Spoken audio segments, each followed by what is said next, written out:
there, deep divers. Welcome back to the Deep Dive, where we slice through complex ideas, extract the most important insights from a stack of sources, and, hand you the keys to being truly well-informed. Today, we're tackling one of the biggest challenges in modern mathematics and physics. A problem so profound, it's been dubbed a Millennium Prize Problem by the Clay Mathematics Institute. Right, with that $1 million reward attached. Exactly. A cool $1 million for its solution. We're talking about the Navier-Stokes existence and smoothness problem. Yeah, it's been baffling the sharpest minds for, over a century now? Feels like it. And it's not just about how water flows, right? It gets into the fundamental properties of our universe. That's absolutely right. For you, we've brought together a truly fascinating collection of papers today. Okay. And these sources, they don't just explain the core mathematical challenge of fluid dynamics, which is already deep. They introduce a revolutionary new lens. A new lens? Yeah, a unified coherence theory of everything, or UCTE as it's called. This framework, along with a related concept called Noetherian-Finsler Numbers, or NFNs. NFNs, got it. It offers a potential pathway to solving Navier-Stokes. And, perhaps even more incredibly, it seems to provide a deeper logic for why reality is structured the way it is. Oh, okay. So this goes way beyond just fluids. Oh, absolutely. This deep dive isn't just about what the Navier-Stokes problem is, but why it matters so profoundly and how this new perspective could finally unlock its secrets. It could really reshape our understanding of everything from turbulence to space-time itself. Okay, let's unpack this then. Imagine trying to predict every single ripple, every swirl, every tiny little eddy in a river. Not just for a moment, but forever, with absolute mathematical certainty. Is that kind of the essence of the Navier-Stokes problem? That's a great way to put it. Yeah, that's the heart of it. So we'll start by grounding ourselves in the classical understanding of these equations, right? Look at the two big competing possibilities for their behavior in 3D. The well-behaved scenario versus the blow-up scenario. Exactly. And this is where it gets truly transformative. It sounds like we'll introduce this groundbreaking new way of looking at turbulence, at potential singularities, maybe even at the very dimensions of space-time itself. That's where it leads. It connects all these seemingly disparate concepts. All right. Get ready for some serious conceptual shifts, folks. This sounds like a big one. The classical challenge, unpacking the Navier-Stokes enigma.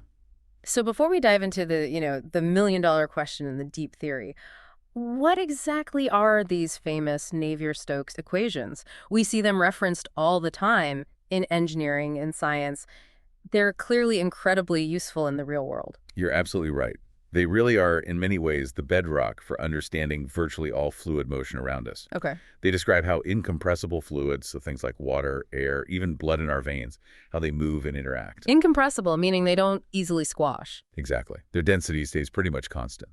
And these equations, they're fundamental to huge swaths of engineering, physics, and even everyday applications like weather modeling. Right. Weather forecasting relies heavily on this stuff. Absolutely.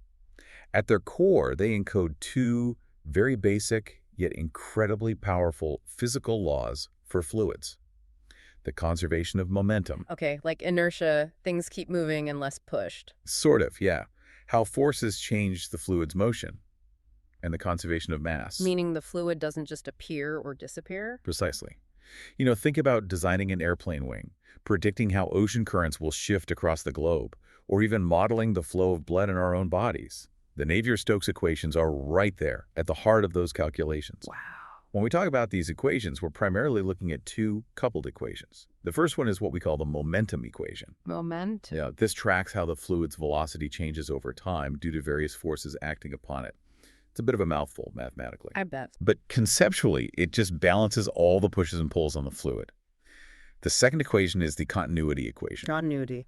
Which, for these incompressible fluids we're talking about, simply states that the fluid can't be squashed or stretched to occupy a different volume. It just moves around, maintaining its density. That makes sense. So it's essentially a mathematical blueprint for how liquids and gases behave. But what are the key ingredients in that blueprint? What forces and properties are these equations trying to capture? Excellent question. Because breaking down those terms helps us grasp why the equations are so powerful, but also why they're so incredibly difficult. Okay. The first crucial component is U. This represents the velocity field. The speed and direction. Exactly. But not just one number. It's a complete picture of the speed and direction of the fluid at every single point in space and at every moment in time. Imagine like an infinite number of tiny arrows, each showing how fast and where the fluid is moving right then and there. That sounds incredibly complex already. It is. Then there's P, which stands for pressure. This is the force exerted by the fluid itself. You feel this when you put your hand in a fast-moving stream, or, when a strong wind pushes against you. Okay, the internal push. Right. Then that's the Greek letter nous denotes viscosity. Viscosity, like how thick it is. Honey versus water. Exactly. It's essentially how thick or sticky a fluid is, its internal resistance to flow. Honey has very high viscosity. Air has incredibly low viscosity. And this is the term that ultimately dissipates energy in the system, turning motion into heat. Friction, basically. The braking force. In a sense, yes. And finally, P represents external forces. These are things like gravity pulling the fluid down, or the force from a propeller pushing it forward, or even just you stirring your coffee. The things acting on the fluid from outside. Precisely. So in essence, these equations are trying to dynamically balance the fluid's own inertia, its internal pressure differences, its inherent stickiness or viscosity, and any external pushes or pulls.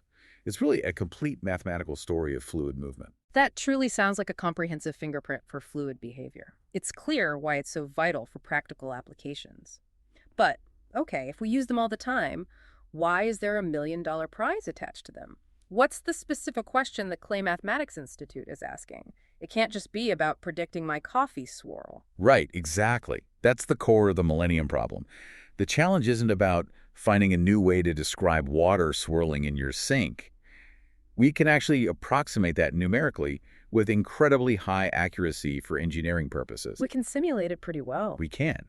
What they're asking for is a mathematically rigorous proof about the fundamental nature of these equations, specifically in 3 dimensions, under all possible conditions. A proof, not just a good approximation. A proof. It's about achieving a foundational understanding of whether solutions always exist mathematically if they're unique, meaning only one possible outcome for a given start, and if they always remain smooth. Smooth meaning physically realistic. No infinite values popping up. No infinite velocities or pressures. The Clay Institute has laid out 2 major possibilities for how these 3D, incompressible Navier-Stokes equations might behave, and proving either one would secure that prize. Okay, what are the 2 possibilities? The first is what we call A, global existence, and smoothness. This is the, let's say, well-behaved scenario. Things always work out nicely. Essentially, yes. If you could prove this, you demonstrate that for any physically reasonable smooth initial conditions, meaning the fluid starts out nice and orderly, no immediate infinities or tears. A sensible starting point. Right. That the equations always produce solutions that, 1, always exist for all time. They never just mathematically vanish or cease to be described. Okay. And 2, crucially, they remain smooth. No infinite velocities, no infinite pressures, no sudden mathematical tears or rips appearing in the fluid description. The fluid always remains coherent and physically plausible, no matter how complex or chaotic the motion gets. So, in this scenario, the fluid always behaves itself, mathematically speaking, even if it looks like a raging hurricane to us. The underlying equations never break down into these impossible infinite values. Precisely. That's the elegant, clean mathematical outcome many hope for. But then there's the alternative. The plot thickens. Indeed. Possibility B is finite time blowup. This is the more, let's say, catastrophic scenario mathematically. Things go wrong. Potentially. Here, you would need to prove that there exist certain specific initial conditions, maybe just one very particular, possibly unusual way to start the fluid flowing, where the solution does become singular in a finite amount of time. Singular meaning infinite. Exactly.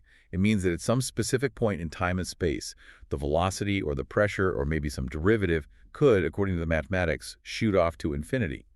A mathematical blow-up. Wow. So the central question, the million-dollar question is, can fluids truly develop these mathematical infinities in 3 dimensions, or do they always somehow manage to maintain their composure and regularity? And we just don't know for sure which it is. Right now, we simply don't have the rigorous proof either way. We observe fluids in the real world, of course, and they never seem to blow up to infinite velocities. Water doesn't suddenly move infinitely fast. That would be noticeable. Highly noticeable. But that gap between observed reality and absolute mathematical certainty for these foundational equations, that's the heart of this profound problem.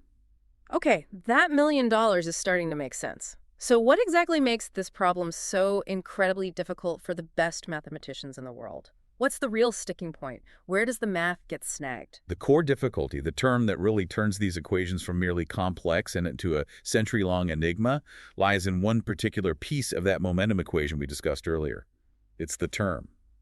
Okay, U dot grad. What does that mean physically? It's called the nonlinear convection term, and nonlinear is the key word here. Nonlinear meaning it feeds back on itself. Exactly. This term describes how fluid parcels interact with themselves, how the fluid's own motion influences its future motion. It's inherently chaotic and self-interacting. Imagine a tiny swirl in the fluid directly influencing other swirls around it, which then in turn influence the first swirl even more strongly. It's a feedback loop. Ah, okay.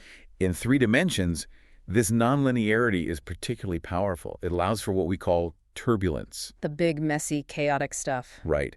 Energy can cascade from large eddies, those big swirls you see in a river or a storm cloud, down to progressively smaller and smaller scales. Theoretically, potentially down to infinitely small scales. An energy cascade. Exactly. Yeah. We often visualize it that way. Imagine a large eddy, a big vortex. It doesn't just sit there. It's unstable. It breaks down, transferring its energy into medium-sized eddies. These medium eddies then pass that energy to smaller ones and so on in a continuous chain reaction, moving energy to finer and finer scales. They're getting smaller and smaller. Yes. Eventually, at the very smallest scales, viscosity, that fluid stickiness, remember, is supposed to kick in really powerfully and dissipate this energy into heat, smoothing things out.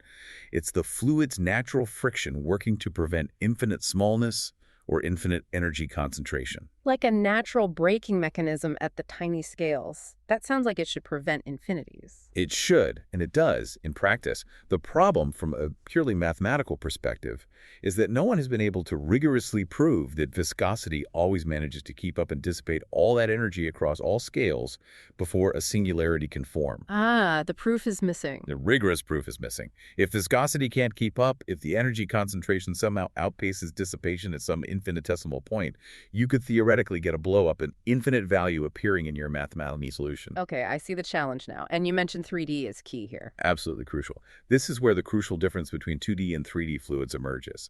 In 2 dimensions, we have proven that smooth solutions always exist. Problem solved for flat fluids. Pretty much. The equations are mathematically well-behaved in 2D because there isn't enough freedom for the fluid to truly get out of hand in the same way. But in 3 dimensions, there's an extra degree of freedom. This allows for something called vortex stretching. Vortex stretching, like pulling taffy. I kind of like that, yes. Yeah. Vorticity is the local spinning motion of the fluid. Imagine a vortex tube, like a tiny, thin tornado embedded in the flow. In 3D, this tube can be stretched longer and become thinner by the surrounding flow. Okay. And as it stretches and thins, conservation of angular momentum makes it spin faster. It intensifies its own vorticity. Like a figure skater pulling their arms in. Exactly the same principle. This vortex stretching creates a powerful, potentially runaway, self-amplifying feedback loop. Ah, there's that feedback again. Right, and this might lead to singularities because that self-intensification could, in theory, outpace the dissipative effects of viscosity at very small scales. But again, we lack the rigorous proof either way. So it's possible the stretching could spin things up infinitely fast. Mathematically, it seems possible. This 3D vortex stretching is what makes the problem so uniquely challenging, and mathematically, it places the equations right on a knife edge in terms of how they behave and scale across different dimensions. It's a fundamental difference that makes 3D so much harder to tame mathematically than 2D. So it's a huge mathematical puzzle with $1 million bounty. Okay. But for us, the listeners, why should we really care about whether a fluid's velocity theoretically goes to infinity somewhere in a mathematical equation? What does solving this really mean for the real world beyond the prize money and the academic interest? That's a vital question, because it's not just about abstract math. If we connect this to the bigger picture, solving this problem would establish the mathematical foundations of fluid dynamics with absolute certainty. Rock-solid foundations. Exactly. This isn't just a theoretical nicety. It has monumental, real-world implications because it removes a fundamental, underlying uncertainty in how we model and understand a vast portion of the physical world. Okay, like what? Well, firstly, it would unlock a much deeper understanding of turbulence. Turbulence is still, honestly, one of physics' greatest unsolved mysteries. Still, even after all this time. Still. We can describe it, we can model it numerically with great success, but we don't have a truly fundamental, first principles, rigorous theory of it. A rigorous solution to Navier-Stokes would unlock profound insights into how chaotic systems behave, not just fluids, but potentially any system where immense complexity arises from nonlinear interactions. Think quantum foam, galaxy formation, maybe even financial markets. Wow, okay, that's big. It is. Secondly, this has a massive direct impact on countless fields where fluid behavior is critical. Imagine the implications. Right. For weather prediction, more accurate, reliable long-term climate and weather models could be developed. If we really understood the foundations better, maybe we could predict extreme events like hurricanes or floods with much greater precision, potentially saving lives and billions of dollars. That alone sounds worthwhile.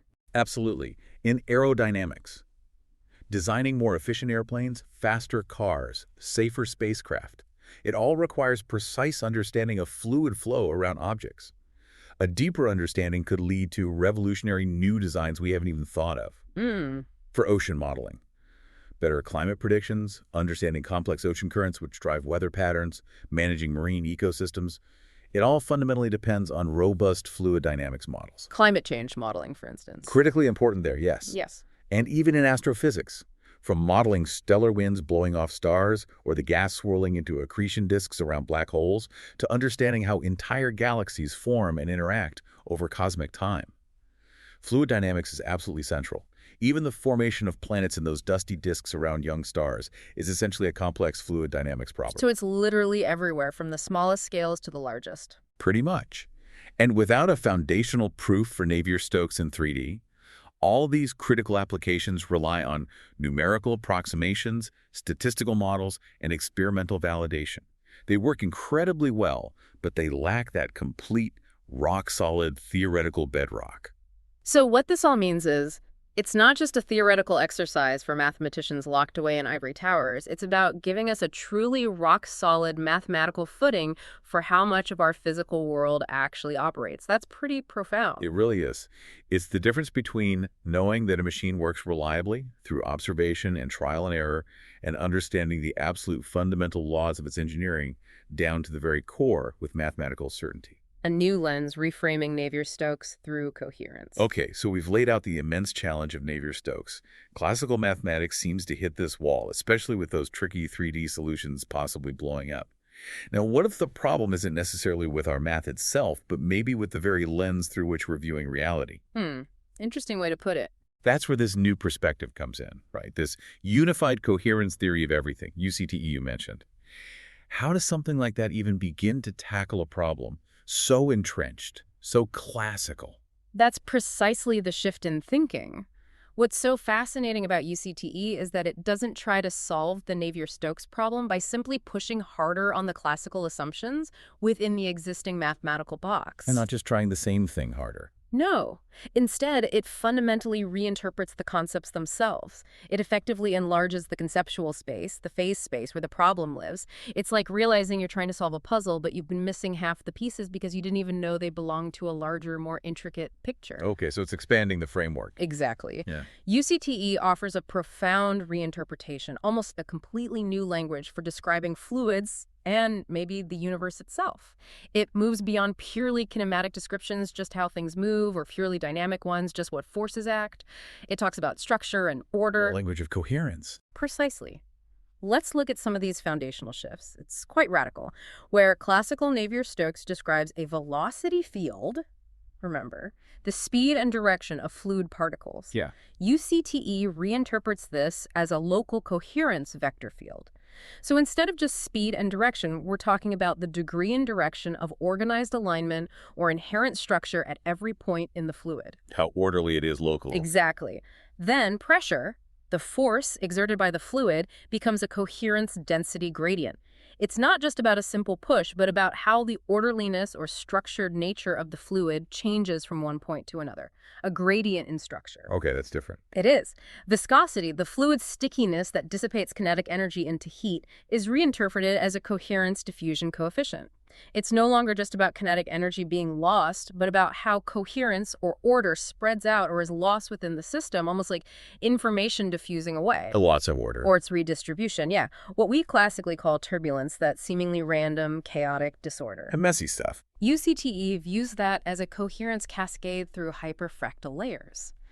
It's not just random motion, but a structured breakdown of order across multiple nested scales, like a fractal that reveals new, perhaps hidden patterns at every level of magnification. Structure within the chaos. That's the idea.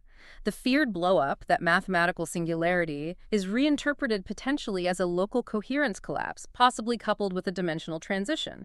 Instead of an infinite velocity in our 3D space, the energy in coherence might be rerouted or tunnel into deeper dimensions or hidden structural layers, preventing a physical infinity in our observable world. Whoa, okay, tunneling into other dimensions. Or other structural modes, yes. It's a way the system avoids true infinities. And finally, energy dissipation, the smoothing out of flow by viscosity, is reframed as a transfer of coherence into a vacuum tensor. This suggests energy isn't simply lost as heat, it moves into a deeper underlying field of potential order and structure, a kind of energetic reservoir for coherence itself. So instead of just seeing velocity and pressure as purely physical quantities, we're now talking about coherence and coherence gradients. It sounds like we're moving from a description focused only on motion and forces to something more fundamental about the underlying order and structure of the system itself. That's it, exactly. Like the fluid isn't just a collection of passive particles being pushed around, but a dynamic system of interacting states of order. That's a significant conceptual leap. It is a huge leap, and it leads to a completely new understanding of turbulence itself. In UCTE, turbulence isn't just random, chaotic disorder anymore.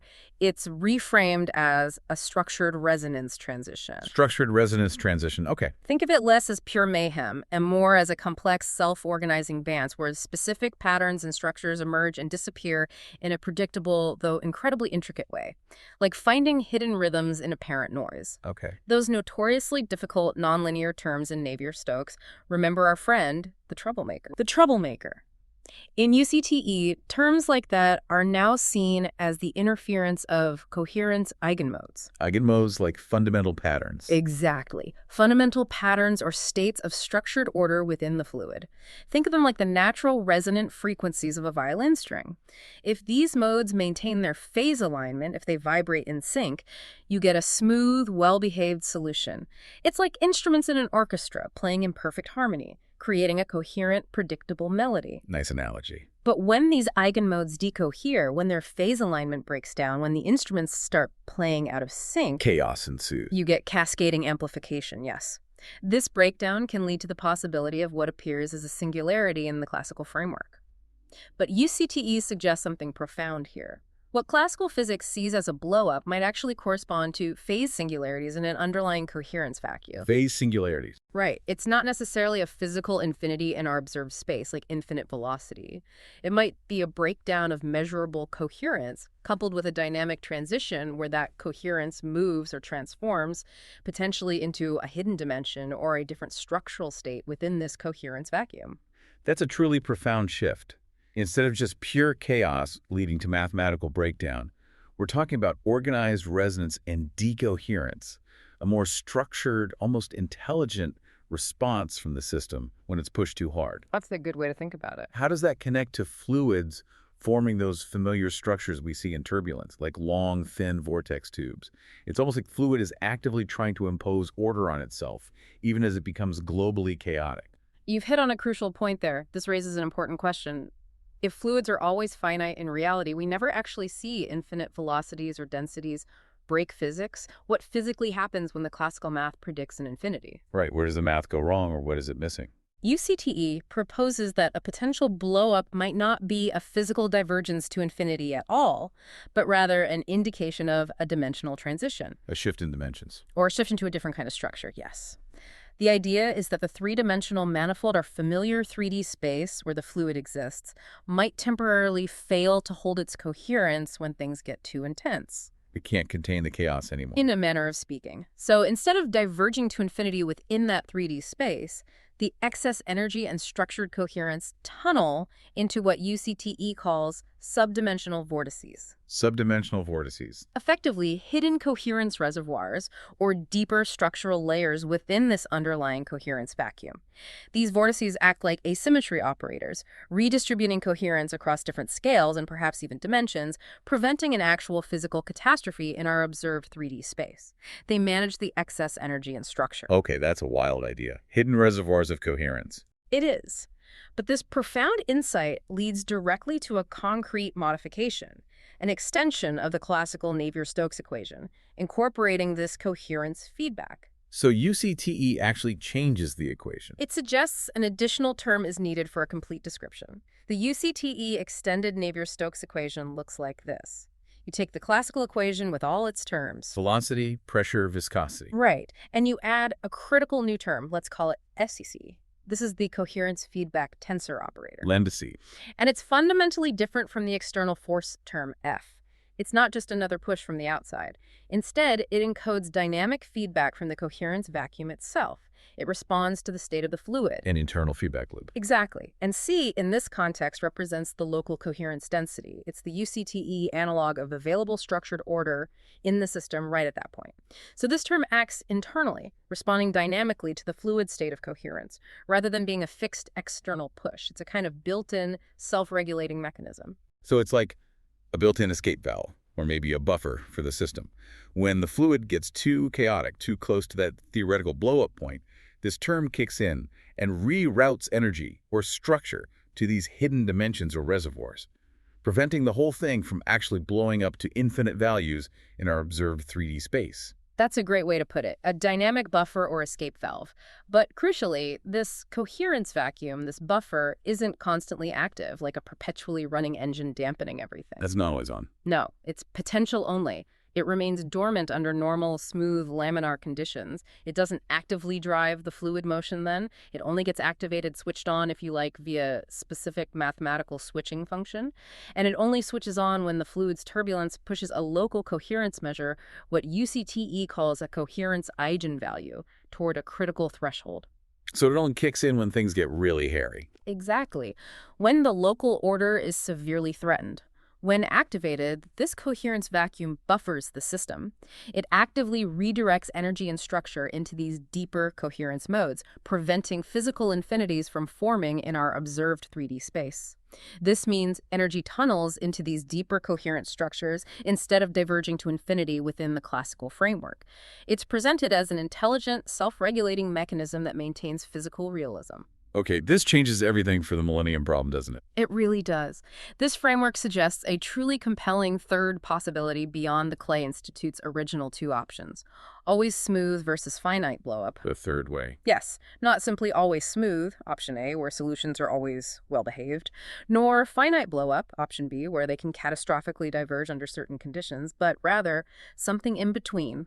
Conditional smoothness mediated by coherence activation. Conditional smoothness. Meaning the system appears to approach blow-up from a classical perspective, but then this coherence mechanism activates, and energy transitions into these coherent structured subspaces instead, dynamically avoiding the true singularities. The solution remains smooth, but only because of this hidden regulatory mechanism.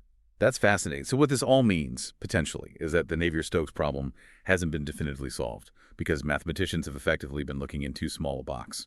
The mathematical domain being considered maybe incomplete, as one of the sources put it. They were missing these escape channels or these deeper layers of reality where coherence can be managed. That's a profound observation, and it's precisely what the UCTE framework implies. Classical partial differential equation, PDE theory, by and large, assumes a single continuous solution manifold. It tries to contain all the dynamics within a single fixed mathematical space, usually R. But real turbulence, particularly in 3D, seems much more complex. It organizes into hierarchical, multi-scale cascades that may involve what UCT calls multi-layer state switching, a dynamic reorganization of the system itself, possibly involving these coherence layers. Multi-layer state switching. Yeah. This dynamic might include ordinary Navier-Stokes flow when things are calm, but also coherence-supported quasi-laminar flow, pockets of unusual smoothness, and crucially, this cross-layer tunneling into hidden energy or coherence reservoirs when turbulence gets extreme. Okay. Without acknowledging these nonlinear switching surfaces, these dynamic ways, the fluid can reorganize its coherence, and energy proofs of global smoothness or guaranteed blowups might be fundamentally incomplete within the classical framework. The mathematical space being used just isn't rich enough, isn't complex enough to describe the full range of physical possibilities or the fluid's apparent self-regulating intelligence. So it's like trying to understand a complex 3D object by only looking at its 2D shadow projected on a wall. The classical equations are maybe just the shadow missing the hidden structure, the deeper coherence dynamics that emerges when things get really chaotic. Exactly. That's a perfect analogy. In fact, UCTE reveals a fascinating paradox that really challenges our intuitive understanding of chaos. Increased turbulence actually leads to reduced global coherence across the entire system. It looks messier overall, but simultaneously it leads to increased internal structure within localized regions of the fluid. Less order overall, but more pockets of structure inside. Precisely. This means turbulence isn't just a simple march toward disorder, toward entropy. It forces the fluid to spontaneously generate new internal structures, like those vortex tubes, thin sheets or filaments, and intermittent, highly active patterns we observe. UCTE interprets these as micropockets of temporary coherence. Temporary coherent. Yes. They are localized regions where order is actually enforced by the dynamics, even as the global system appears more chaotic. The theory calls this phase compensation. Global order decreases, but local order is enforced through this spontaneous structuring. Okay. We can visualize this as a kind of self-amplifying, self-structuring loop. 1. Increased turbulence leads to stronger nonlinear interactions, which deteriorates the global phase alignment. Things get messy. Right. 2. This causes a coherence gradient to build the local coherence measure drifts toward instability. This seems to open up local resonance windows where energy prefers to structure itself into specific subvortical geometries rather than just dissipating randomly. A system starts looking for ways to organize. It seems so. Huh. 3. As a result, internal structures form those vortex filaments, coherent tubes, and intermittent small-scale zones emerge. These act like temporary coherence condensates, holding structure even as the global field decoheres. They become reservoirs of order. Holding on to structure amidst the chaos. Exactly. 4. The cascade continues downscale, with smaller and smaller structures appearing, perhaps following similar rules. At each stage, these local coherence reservoirs delay the full dissipation of energy into heat, giving turbulence its characteristic multi-layer, somewhat fractal appearance. This whole mechanism offers a potential physical explanation for why real-world fluids never actually exhibit mathematical singularities. Despite the classical equations hinting at them, the system regulates itself through structure formation. The NFN framework and the 3+1 lock point unveiling cosmic order. Okay, this is getting incredibly intricate. UCTE sounds like it offers a way to unify a lot of seemingly disparate phenomena, giving structure to chaos, explaining why fluids don't actually blow up. Now, let's bring in the other piece you mentioned earlier, Noetherian-Finsler Numbers, NFNs. What exactly are they, and how do they fit into this picture of self-organizing fluids and hidden coherence? Right, the NFNs. If we connect this back to the bigger picture, the coherence-extended Navier-Stokes equation and the whole UCTE framework seem to naturally map onto a specific mathematical structure, a four-component NFN structure. Okay. These NFNs could provide the missing quantization framework for these coherence transitions we've been talking about. Think of them as a way to discretize these dynamic shifts in order to put numbers on these preferred states. Quantization, like in quantum mechanics, discrete levels. Very similar in principle, yes. NFNs could be seen as fundamental numerical constants or preferred operating points that describe the universe's inherent states of self-organization, stable configurations that emerge naturally. And this might apply from the smallest fluid swirl all the way up to the largest cosmic structures. Wow, universal operating points. That's the provocative idea. Yeah. This NFN framework defines a state variable, let's call it X, as a four-tuple, D-G. Each component has a specific physical interpretation within UCTE and also an NFN interpretation, helping us categorize and understand these self-organizing states. Okay, let's break down that tuple, D, G. Right. D is for dimensionality. This governs the geometric degrees of freedom. Is the system behaving effectively in 2D, 3D, or maybe even higher dimensions dynamically? In NFN terms, it's a foundational coordinate setting the topology. The spatial stage. Sigma represents the symmetry state. This indicates the level of retained rotational and phase symmetry within the system. Is it highly ordered and symmetric, or has symmetry been broken? It's the NFN symmetry factor, linking to generalized coherence groups that maintain order. How much order is left? Lambda is the coherence eigenvalue. This measures the local balance or alignment of rotation versus strain within the fluid, or any system. It's the key variable that quantizes where these face-locked attractors exist, those stable, organized states that emerge spontaneously from chaos. The measure of local order itself? And G is the activation channel. This controls the transition into those latent coherence pathways, signaling when the coherence vacuum activates. It encodes the bifurcation points, the decision points that lead to discrete NFN thresholds. It's essentially the on switch for accessing deeper coherence states. The switch for the escape valve. Exactly. In NFN language, this whole four-tuple corresponds to a structured number lattice across different scales of reality, where these quantized resonance windows, these stable operating points, emerge naturally from the process of symmetry reduction. It's like finding the universe's inherent musical scales for stable structure and order. That's a powerful idea you mentioned in the sources. Symmetry reduction leads to resonant asymmetry phasing. It sounds like a core principle. Can you explain how this actually plays out in a dynamic system, like our turbulent flue example? How does breaking symmetry lead to these NFN states? Absolutely. It's a core concept in this framework, and it directly shows how NFNs might manifest in physical systems. Let's walk through it. You start in a state of high symmetry. Think of large-scale, smooth, laminar flows.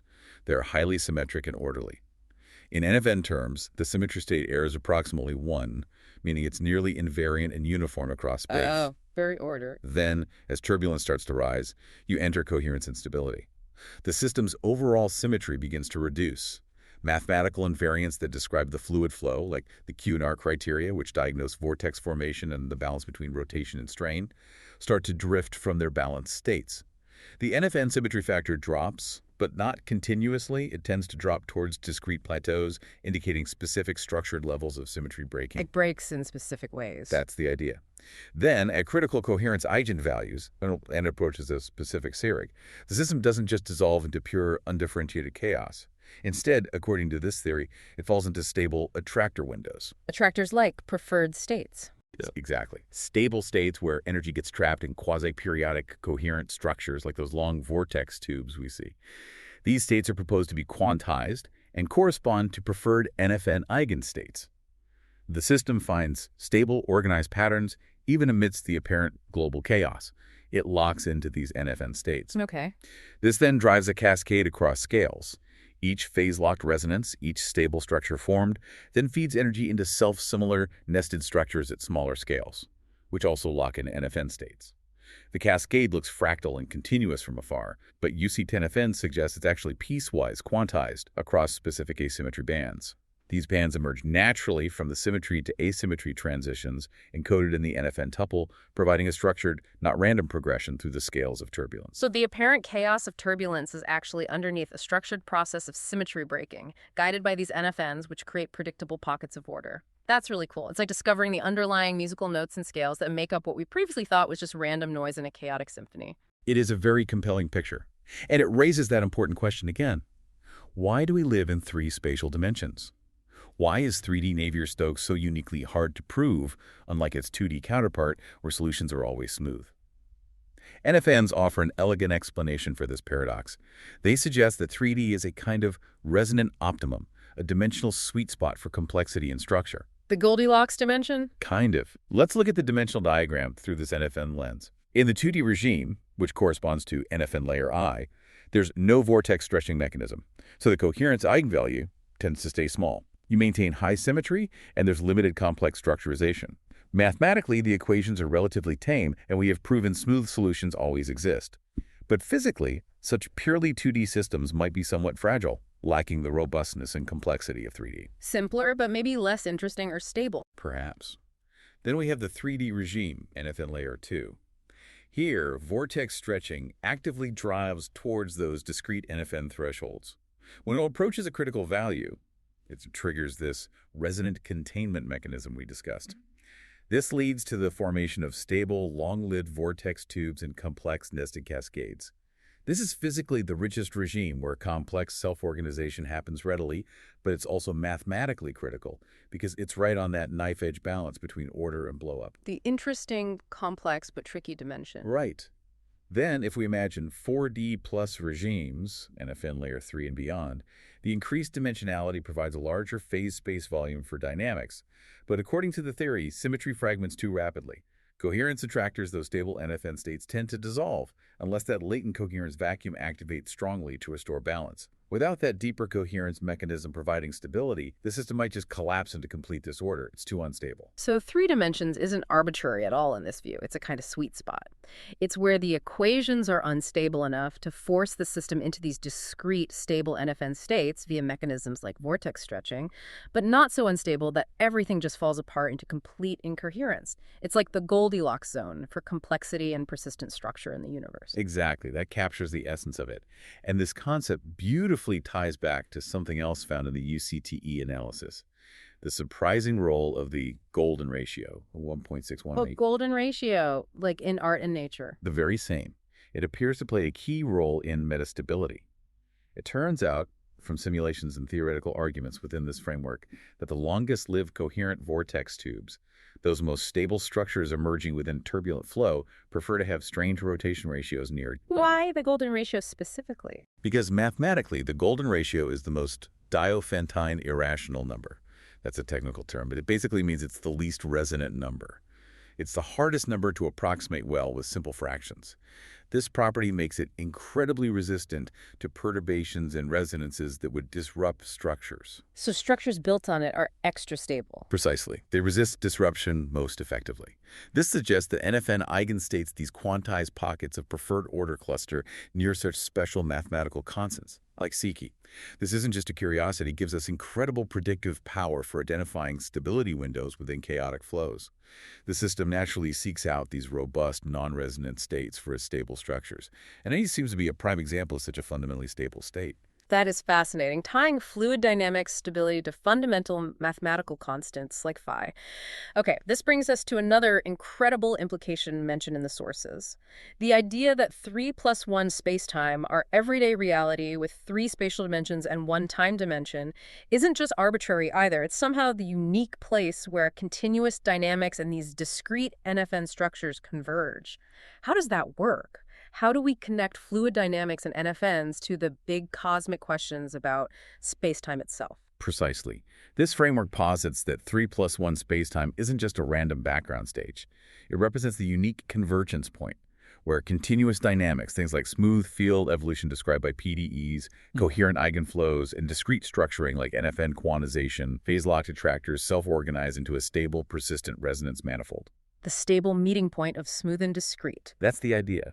It's the dimensional sweet spot where the universe's foundational smoothness meets its inherent granularity or discreteness, creating a stable, persistent reality capable of supporting complex structures. How does that play out mathematically? The idea is that for most values of the coherence eigenvalue, the system behaves like a continuous partial differential equation, exhibiting smooth, flowing dynamics. But at discrete resonant thresholds, those specific NFN values, the system snaps into these quantized attractors. It's not a continuous slide into chaos, but a series of distinct stable states that emerge. Okay. This creates a fascinating hybrid dynamical system where continuous flow meets discrete, phase-locked NFN bands. Our reality, in a sense, could be a manifestation of this dynamic balance, inherently both continuous and discrete. And what about the +1, the time dimension? The +1 time vector is absolutely essential here, not just an afterthought. In this UC10FN view, time isn't just a simple parameter measuring duration. It's interpreted as the projection vector for coherence phase alignment. Whoa. The projection vector for coherence phase alignment. Oh, the projection vector for coherence phase alignment. Think of it as the conductor that synchronizes the orchestra of continuous and discrete dynamics across the spatial dimensions. In 3D, vortex stretching, that critical destabilizing force, couples directly to temporal phase evolution, how things change in time. At resonance, when the system locks into an NFN attractor, temporal locking occurs. Temporal locking. Meaning the coherent structures persist because time itself becomes phase-bound to the NFN attractor.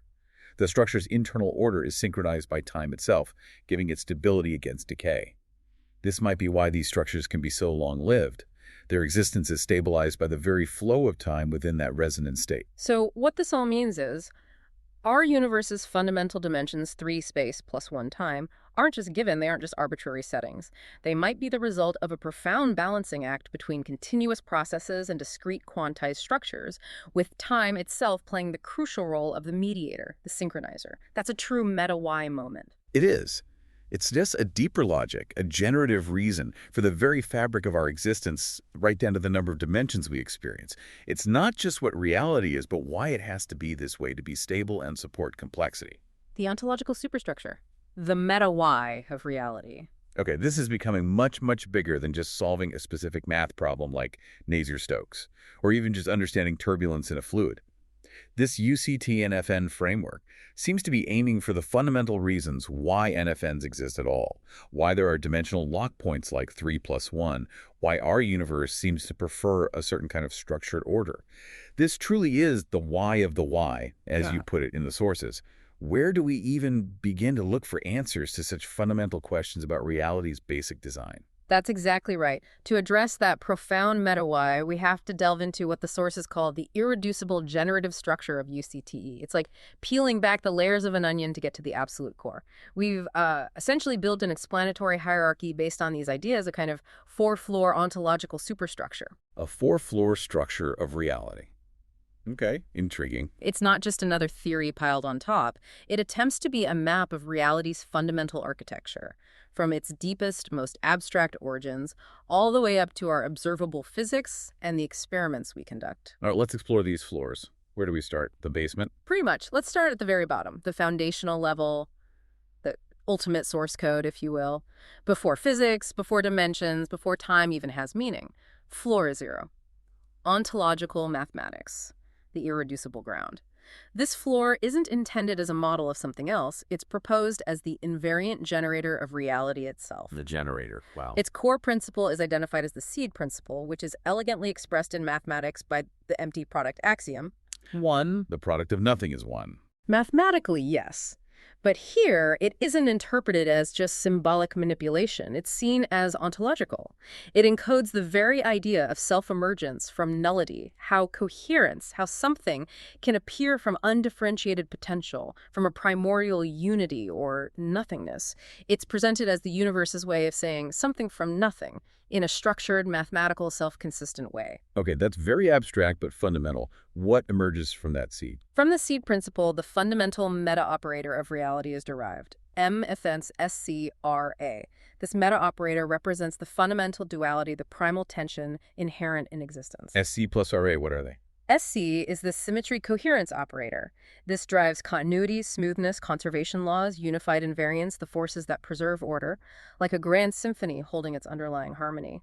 RA is the resonant asymmetry operator. This drives discreteness, structuring, projection, symmetry, breaking the forces that create distinct entities, patterns, and structures, like the specific notes, rhythms, and melodies that emerge within that symphony. The tension between unity and diversity, smoothness and structure. Exactly. And crucially, in this framework, NFNs aren't added later as some extra ingredient.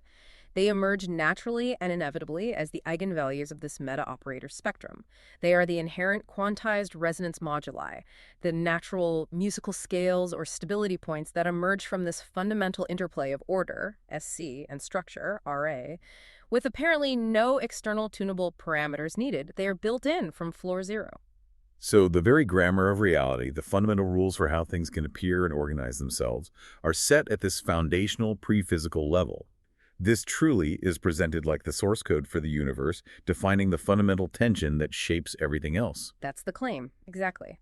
Then, building logically on that absolute foundation, we move up to the first emergent layer, floor 1, dimensional coherent stability, the 3 plus 1 lock point.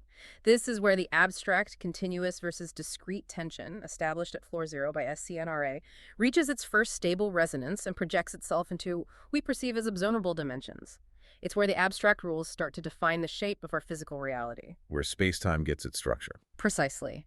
At low dimensions, like 2D, the SC symmetry aspect dominates, continuous dynamics prevail, but complex structurization driven by RA is relatively weak. Okay. At potentially high dimensions, like 4D spatial dimensions and beyond, the RA asymmetry structuring aspect might dominate, causing symmetry to fragment too rapidly. Coherence attractors, the stable NFN states, could dissolve easily unless that latent coherence vacuum, which is also derived from floor 0 principles, activates strongly to restore balance. Too unstable. Right. But at exactly 3 plus 1 dimensions, 3 space, 1 time, a unique optimal equilibrium is found. Vortex stretching, a 3D phenomenon related to RA, creates just enough instability in the continuous layer, SC, and the NFN attractors, eigenvalues of M, then stabilize these instabilities into nested coherence bands. Time plus one dimension emerges here, not just as duration, but as the crucial phase-locking vector that synchronizes these NFN attractors, ensuring their persistence and stability. The perfect balance point. That's the proposal.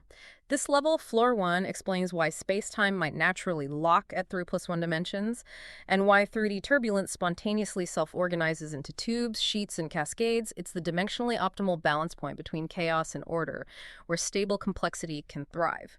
Building on that intricate dimensional and structural foundation laid down by floor 1, we reach the level where our familiar laws of physics operate. Floor 2, emergent physics, our observable reality. This is where standard physics models like general relativity, quantum mechanics, electromagnetism, and fluid dynamics live. But crucially, this floor inherits its structure and rules from the deeper floors below. It's built upon floors 0 and 1. Yes. Partial differential equations, PDEs, like Navier-Stokes, operate within the continuous layer SC aspects projected from floor 1. Okay. Quantum phenomena, things like Planck constants, discrete particle spectra, quantization, are interpreted as corresponding directly to the NFN attractors, RA aspects, projected into this regime. So the discrete nature of quantum particles could be a direct manifestation of these fundamental NFN stability points. Quantum mechanics derive from NFNs. That's the implication. Things like field quantization, gauge symmetries, and even space-time curvature, as described by general relativity, are seen as emerging from the phase-locked resonance scaffolding defined at floor 1, which itself emerged from floor 0. It all connects back. And here's the paradox explained. Standard physics on floor 2 observes the signatures of NFN attractors all the time. Think of the incredibly precise, discrete masses of fundamental particles, the stability of vortex tubes and fluids, the prevalence of the golden ratio in metastable systems, discrete energy spectra in atoms. Physics measures these things. Right, we see that discreteness. But standard theory often doesn't know why these discrete structures exist or why 3 plus 1 spacetime is so favored. That fundamental why comes from floor 0 and floor 1, according to the superstructure. Physics on floor 2 describes the what very well, but the why lies deeper. And finally, at the very top, we have our most direct interaction with reality, where we apply these models. Floor 3, applied models and measurement, the engineering surface. This is the surface where we conduct experiments, build practical models, run simulations, think direct numerical simulations, DNS of fluids, lattice quantum chromodynamics, LQCD, simulating quantum particles, precision tests of fundamental constants, developing turbulence closure models for engineering. Where science meets application. Exactly.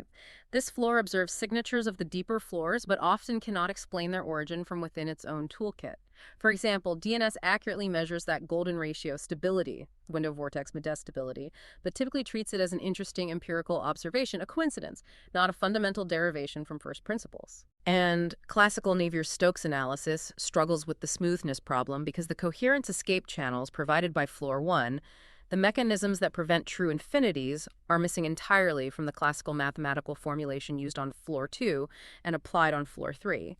This is where we gather evidence and build useful tools, but the underlying reasons for why things work the way they do often remain elusive if we only look at this surface layer. That's a truly compelling way to layer our understanding of reality, from the most abstract math right up to practical experiments.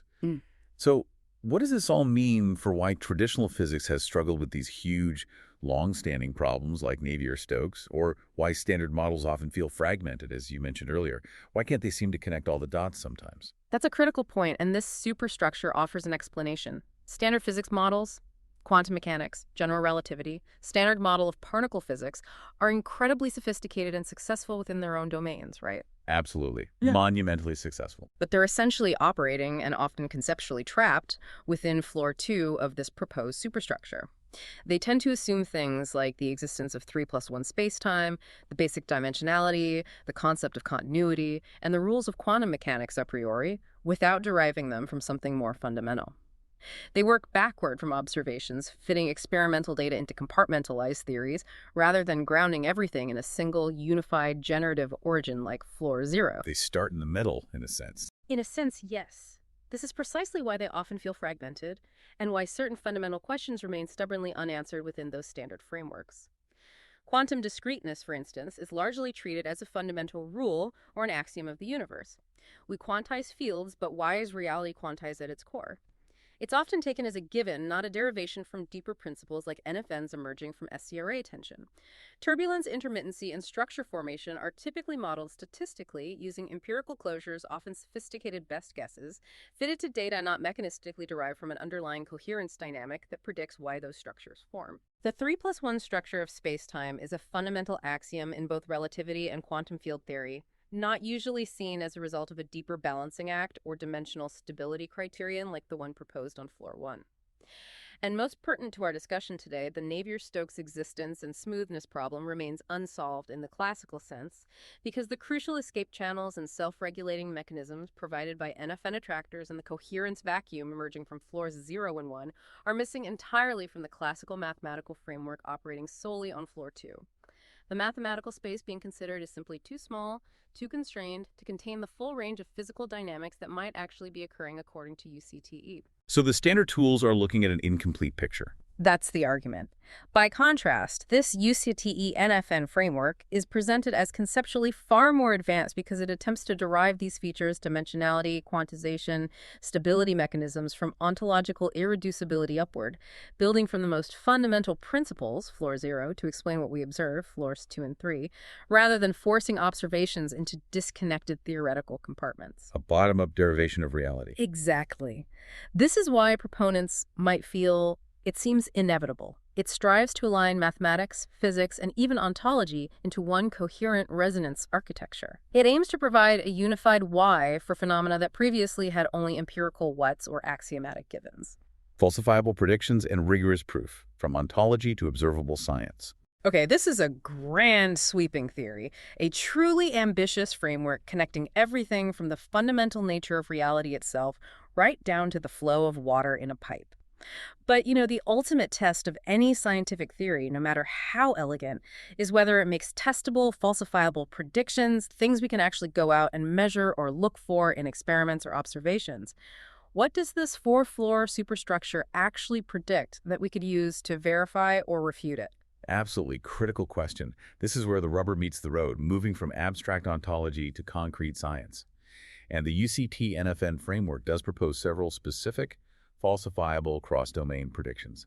These link turbulence, space-time, NFNs, and coherence activation in ways that make this framework scientifically actionable and testable, moving it beyond mere philosophical musings or mathematical conjecture. Okay, let's hear them. What should we be looking for? All right, here are some of the key predictions derived from the framework. Quantized turbulence thresholds. Hypothesis. Turbulence doesn't just continuously get more chaotic. It should enter discrete, structured regimes at specific NFN quantized coherence thresholds where Sirah hits certain Lagrangian values. Each threshold corresponds to locking into a stable, phase-locked NFN attractor band a specific, preferred level of self-organization. Test. We would need to use very high-resolution direct numerical simulations, DNS, those incredibly detailed supercomputer models of fluid flow. In these simulations, we'd measure the local coherence eigenvalue across the entire flow field and specifically look for discontinuities or distinct plateaus in the growth of entropy, which is a measure of local rotational energy intensity, as turbulence intensifies. Expected signal. We should observe stepwise staircase transitions in the turbulence cascade metrics, not a smooth curve. We'd expect to see intermittent flattening of entropy growth curves right at these predicted NFN thresholds. This would be direct evidence that turbulence is self-organizing at discrete, predictable levels rather than just continuously increasing in chaos. So, distinct steps in how chaotic it gets, not a smooth ramp. Okay, what else? Prediction 2. Metastability windows. Hypothesis. Those unusually long-lived coherent vortex tubes, the stable, organized structures we see persisting within turbulent flows, should preferentially exist when their local strain-to-rotation ratio locks near the golden ratio, or IPSHO 1.618. This corresponds, theoretically, to the most non-resonant NFN eigenmode, the deepest attractor, offering maximum stability against disruption. Test. Again, we track coherent vortex tubes in DNS using established identification criteria, like the UCTE criterion. For each identified tube, we would carefully measure its local strain-to-rotation ratio, R, over its lifetime. Then we'd plot the lifetime of these tubes against this measured ratio, R expected signal. We should see a sharp, statistically significant peak in the distribution of tube lifetime centered right around RSEF. There might also be secondary smaller peaks at other NFN predicted attractor values. This would clearly demonstrate a dynamical preference for these specific stable non-resonant states predicted by the NFN structure. A direct link between the golden ratio and the stability of structures in turbulence. That's very specific. Next. Prediction 3. Spectral energy slope shifts. Hypothesis. In regions of the fluid where the coherence vacuum is predicted to be activated, i.e. where Noetherian, the turbulence energy spectrum should subtly deviate from the classical Kolmogorov's -53 power law, which describes how energy is distributed across scales. The prediction is for a specific modification, ETK Navier 53 plus beta, with the correction day being approximately -0.05, arising directly from the coherence redistribution mechanism stabilizing small scales. Test. We'd compute energy spectra separately in DNS for distinct active high matic low regions of the turbulent flow, and then rigorously compare the measured slopes of the spectra in these different regions. Expected signal. We should observe a consistently shallower scaling, a slope closer to magnitude 53, 0.05, a Nagit's 1.72 instead of NA is 1.67 in the activated regions. This would indicate that the coherence mechanism is actively stabilizing the small-scale structures and gently modifying the energy cascade in a predictable way, providing a direct parameter-free correction to a cornerstone of classical turbulence theory. Okay, measurable deviations in fundamental turbulence laws. Getting interesting. You also mentioned connections beyond fluids. Yes, the framework is proposed to be universal, so. Quantum and particle mass correlations. Hypothesis. The same NFN eigenvalues that quantize turbulence structuring should also determine fundamental mass ratios in the standard model of particle physics. The idea is that particle masses aren't arbitrary, but represent specific NFN resonance states. Perhaps down in. Test. This requires comparing the mapped NFN attractor spectrum, derived mathematically from Flora 1, directly to precision measurements from particle physics. We'd look for correlations between the predicted NFN spacing ratios and the measured mass ratios, for example, within the charged lepton families, electron, muon, tau, or perhaps quark families, expected signal. We'd expect to find a near-exact clustering of the known standard model mass ratios around the predicted NFN attractor plateaus. We might even see specific phi-like ratios appearing in transition bands between these plateaus, hinting at a deep, shared quantized origin for structure across vastly different scales and physical phenomena. Connecting particle physics to fluid dynamics through NFNs, that's extremely ambitious. And cosmically. Prediction 5. Spacetime coherent signatures. Hypothesis. At the largest cosmological scales, the NFN attractors should predict discrete coherence bands or preferred scales in the large-scale structure of spacetime itself. This could manifest in observable patterns like the characteristic spacing of galaxy filaments, specific non-random clustering of anomalies in the cosmic microwave background, CMB radiation, or maybe even distinct coherence envelopes in gravitational wave signals. Test. This involves analyzing highly precise observational data from cosmology. We'd scrutinize CMB maps from missions like Planck and data from large-scale galaxy surveys like DSI, Dark Energy Spectroscopic Instrument. We would search for statistically significant preferred scale ratios corresponding to predicted NFN eigenvalues, and perhaps look for evidence of golden ratio-like banding in the vast cosmic filament networks. Expected signal. We'd be looking for evidence of quantized coherence layering preferred scales directly embedded in the geometry of spacetime itself, suggesting a deep underlying NFN order to the universe's largest structures. This is truly remarkable. These aren't vague philosophical ideas anymore. These are specific, measurable predictions that literally span the universe, from microscopic fluid eddies and quantum particles right up to the largest cosmic structures. And crucially, they seem testable with existing or near-future technology and data analysis techniques. That really is the hallmark of a potentially powerful, unifying scientific theory. Indeed, that's the goal to bridge ontology and testable science. And for the Navier-Stokes problem itself, the core of resolving the Clay Millennium Challenge, according to this approach, lies in constructing a rigorous mathematical proof within this extended UCTE NFN framework. Right, the proof strategy. The strategy is essentially to 1. Define an augmented system, that's the classical Navier-Stokes equations, plus these new coherence terms derived from UCTE NFNs. 2. Prove global regularity and smoothness for that augmented system, which should be easier because of the built-in regulation. 3. Then, crucially, show that this augmented system smoothly converges back to the classical Navier-Stokes equations in a specific, well-defined mathematical limit, effectively allowing the classical system to inherit that proven smoothness. So you're not just adding new complexity for its own sake. You're designing a slightly different, better behaved system that helps you solve the original harder one, and then showing how it carefully simplifies back to the original problem. Precisely. It's a constructive proof strategy. Let's detail the key elements for achieving global existence and smoothness this way. We start with the augmented system and its dissipative stress. The coherence-regulated Navier-Stokes equation, as we discussed, includes not just the usual terms, but also an effective viscosity, which might depend on the NFN state, and most importantly, that coherent stress term, NF. This coherent stress tensor T is explicitly constructed mathematically to have several vital properties. We start with the augmented system and its dissipative stress. The coherence-regulated Navier-Stokes equation, as we discussed, includes not just the usual terms, but also an effective viscosity, which might depend on the NFN state, and most importantly, that coherent stress term, NF. This coherent stress tensor T is explicitly constructed mathematically to have several vital properties. It must be fundamentally energy dissipative. It can never inject energy into the fluid. It must only remove it or redistribute it into coherence modes. This provides the critical extra damping needed mathematically to get control over the nonlinear terms and prevent blowup. It's like having a precisely engineered brake system that only engages when the fluid gets too wild, always removing energy. We start with the augmented system and its dissipative stress. The coherence-regulated Navier-Stokes equation, as we discussed, includes not just the usual terms, but also an effective viscosity, which might depend on the NFN state, and most importantly, that coherent stress term, NF. This coherent stress tensor T is explicitly constructed mathematically to have several vital properties. It must be symmetric and frame indifferent.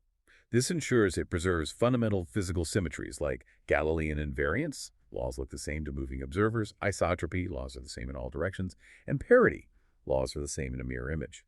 This makes it physically consistent and not just an arbitrary mathematical trick.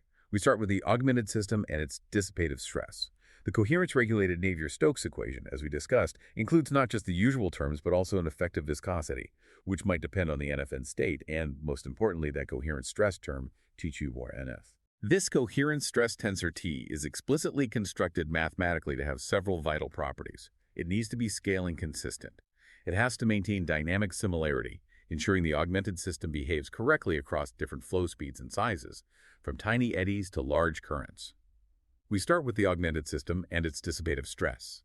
The coherence-regulated Navier-Stokes equation, as we discussed, includes not just the usual terms, but also an effective viscosity, which might depend on the NFN state, and most importantly, that coherent stress term, DUI, AUN.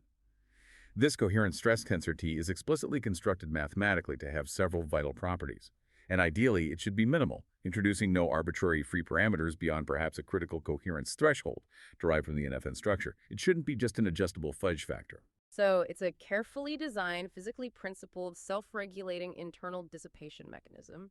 That's the goal. Now for the key analytical steps in the mathematical proof using this augmented system. 1. Energy inequality.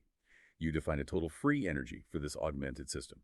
This energy includes the familiar kinetic energy of the fluid and the new energy associated with the coherence field or NFN fields. Then you must rigorously prove that the rate of change of this total energy is always less than or equal to zero, the EOTTZM. This ensures thermodynamic admissibility. The system is physically realistic, it doesn't spontaneously create energy out of nowhere, it only conserves or dissipates it. 2. Coherence dissipation serum control. This is the absolute linchpin, the critical insight that potentially provides the missing piece for the classical Navier-Stokes problem. The specific mathematical form of the coherence dissipation provided by the stress term T is designed to directly yield a particular kind of mathematical bound on the fluid's velocity field, specifically that U belongs to a space like Lanois. This is known in the field as a Proteus-Serin class bound. And it's a famous result that having such a bound is sufficient to prove that the velocity never spirals out of control and never leads to a blowup in the classical 3D Navier-Stokes equations. The added coherence mechanism provides the mathematical handle that was missing to tame that unruly nonlinear term. 3.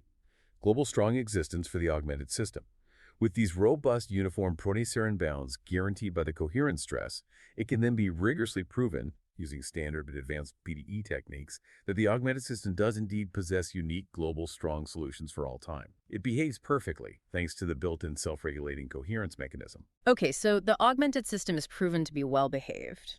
But how does that help the original Navier-Stokes problem? That requires the final and arguably most crucial and mathematically subtle step, the vanishing activation limit. This is where we carefully show that our well-behaved augmented system effectively becomes the classical Navier-Stokes system in a specific, controlled mathematical limit. Connecting it back. Exactly. We consider a family of these coherent stresses, let's say 2, parameterized by a small number of each. As this parameter approaches 0, we require that the coherent stress term gradually vanishes, and the effective viscosity of our augmented system smoothly returns to the standard classical viscosity. So in the limit 0, the equation looks exactly like the classical Navier-Stokes again. Okay. But here's the crucial part. The uniform protoseron bounds those critical mathematical limits on velocity that guarantee smoothness must be shown to be maintained for this entire family of solutions, independent of how small n gets. The bound holds uniformly all the way down to the limit. This uniform control is vital. The smoothness property doesn't disappear as the coherence term vanishes. Exactly. Then, through rigorous mathematical arguments involving advanced machinery like Aubin-Lyon's compactness theorems and weak convergence theorems, it can be shown that the solutions of this augmented system, as our small parameter goes to 0, converge mathematically, in an appropriate sense, to a solution of the classical 3D Navier-Stokes equations. And that limit solution. And here is the grand conclusion, Theorem B, as presented in the UCTE framework. Because the limit solution, which is now undeniably a solution to the classical 3D Navier-Stokes equations, still possesses this uniform protoseron bound, because the bound held independent of I, then by the classical well-established protoseron theory itself, that limit solution must be smooth and unique for all time. Wow. This provides the direct constructive proof for global existence and smoothness, option A, of the classical 3D Navier-Stokes equations. It effectively moves from an extended, provably solvable system back to the classical system, carrying the rigorous proof of smoothness along with it through the limiting process. So what this all means is that the seemingly impossible Clay Millennium problem is essentially reduced in this framework to a constructive, potentially solvable mathematical problem. Can you rigorously design admissible coherence closures, like that stress tensor T, that add just enough controlled dissipation to guarantee the needed protoseron bounds, yet demonstrably vanish in the limit, leaving the classical Navier-Stokes equations standing, but with their smoothness now rigorously proven? That is incredibly elegant. It is an elegant strategy. It transforms an intractable abstract mystery about potential infinities into what is essentially a challenging but potentially achievable engineering task for mathematicians. Design the right kind of physically consistent, self-regulating term that provides just enough control and then rigorously manage the limit. If this can be done, it could finally solve that century-old puzzle. Outro. Wow, what an absolutely incredible journey we've been on today. We started with the seemingly abstract wiggles and swirls of fluid dynamics and ended up exploring the fundamental architecture of space-time itself. We began with the Navier-Stokes existence and smoothness problem, that million-dollar challenge from the Clay Institute that's been baffling mathematicians for over a century. A true mathematical Everest. Indeed. And we've discovered how this unified coherence theory, alongside these Noetherian-Finsler numbers, offers not just a potential pathway to solving that specific problem, but potentially a grand unifying narrative for reality itself. It's mind-boggling stuff. It really is. We've seen how what appears to us as chaotic turbulence might actually be a profound mechanism of self-organization and structure formation. How mathematical singularities or blow-ups could perhaps be interpreted as dimensional transitions or activations of deeper coherence layers. Right. And how the familiar 3 + 1 dimensions of our universe might not be arbitrary at all, but a kind of resonant sweet spot where continuous dynamics and discrete structures find an exquisite stable balance. This framework doesn't just aim to extend Navier-Stokes, it seeks to connect it to their very origins of coherence, symmetry, and quantization in the universe. Offering a deeply integrated understanding. Exactly. One that the potentially more fragmented models of traditional physics, perhaps operating only on that floor 2 of understanding, might not be able to easily reach. It attempts to bridge those gaps. And the most exciting part for me, these aren't just fascinating philosophical musings or abstract mathematical ideas. As you laid out, we're talking about concrete, testable, prediction-specific measurements we can potentially make right now or in the near future. Like crucial. From the behavior of microscopic fluid eddies in simulations, to the fundamental masses of particles and accelerators, and even to the large-scale structure of the cosmos observed by telescopes. This is a framework that genuinely tries to take us from the deepest ontological why, the floor zero source code, all the way up to the observable, measurable what in a profoundly scientific way. And this whole line of thinking raises an important final question, maybe for you, our listener, to ponder. If the elegance and the claimed explanatory power of this coherent architecture, this interplay of SCNRA, manifesting as NFNs and shaping reality from floor zero upwards if it holds true, what other fundamental mysteries of physics currently seen as intractable or completely disparate problems? Like dark matter, dark energy, the arrow of time, quantum gravity. Precisely. Might those also yield to a deeper understanding based on coherence, resonance, and this intricate dance between continuity and discreteness? Could they be different facets of the same underlying coherence dynamics? Exactly. How much of what we currently label as chaos or randomness or even fundamental but unexplained constants or forces is actually a hidden deeper order, a result of these NFN resonances, just waiting to be discovered and understood within a unified framework like this? It's a truly mind-bending thought to leave you with. A lot to think about. Definitely. Thank you so much for joining us on this incredibly deep dive today. Until next time, keep exploring, keep questioning, and always stay curious.